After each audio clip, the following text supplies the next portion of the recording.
Hello world! Welcome back to the CyberSec 101 series. In this video, we will be discussing some general security terminologies that you should have a clear understanding of if you want to get a better grasp on cybersecurity.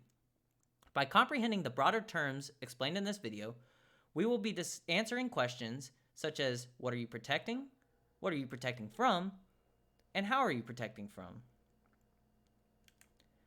Let's first talk about what an asset or system resource is. An asset is the data or service that an information system holds or utilizes. Assets can be considered to be like the gold, and the information system like the vault. Assets are at the forefront of what need to be protected from hackers because they often contain sensitive information or data that the hacker can use to sell for money or attack the system with. A vulnerability is a weakness or security hole within a system's hardware, firmware, or software that has the chance of being exploited. Vulnerabilities are what hackers seek when they are trying to exploit their target. A threat is someone or something that has the potential to violate a system's security. Threats arise depending on what vulnerabilities a system has. In other words, a threat is a hazard or danger that has the possibility of exploiting a vulnerability. An attack is a threat that is carried out. Attacks are dependent on the threat intelligence that is gathered from a system. Random attacks can occur, but the likelihood of a successful attack is lower or higher depending on how much reconnaissance or research on the target system is performed prior to the attack. The one who carries out the attack can be known as the adversary, threat agent, or attacker. An adversary wants to ideally attack a target system or multiple systems whilst evading security implementations and remaining undetected. An adversary's goal is to violate one or more of the aspects of the CIA triad: confidentiality, integrity, or availability.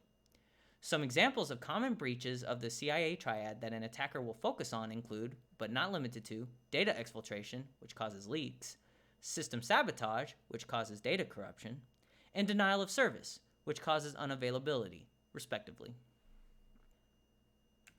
A countermeasure is something that reduces, mitigates, prevents, or avoids a vulnerability, threat, or attack, and/or the negative impact it can cause if it has already occurred or is currently occurring. Risk is expressed as the probability that a threat could exploit a vulnerability and have a certain level of impact on the affected system. Just like how cigarettes are a risk to smokers' lungs because they have a probability of causing lung cancer due to the vulnerability that a person's lungs have when the airways and alveoli are subjected to a constant inhale of smoke. Lungs are not designed to properly filter out smoke, so the impact results in substantial lung damage and eventually death. Risk can be calculated mathematically using a formula, but we will go more in depth with that in a future video.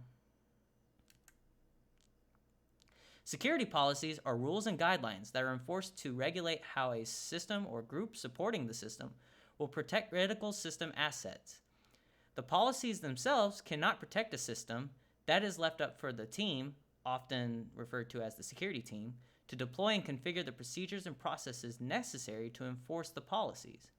A separate team, often known as the requirements team, is who writes and establishes the policies and who notifies the security team when new policies are created. And that wraps it up for this video. We hope you will continue to indulge in the content discussed in this series. If you enjoyed the video, secure that like button and hack the subscribe button to attack the YouTube algorithm so that we can bring more content to your feed. Please feel free to give us any feedback, good or bad, we don't discriminate, in the comment section down below. And we hope to see you all again in the next video. Take care.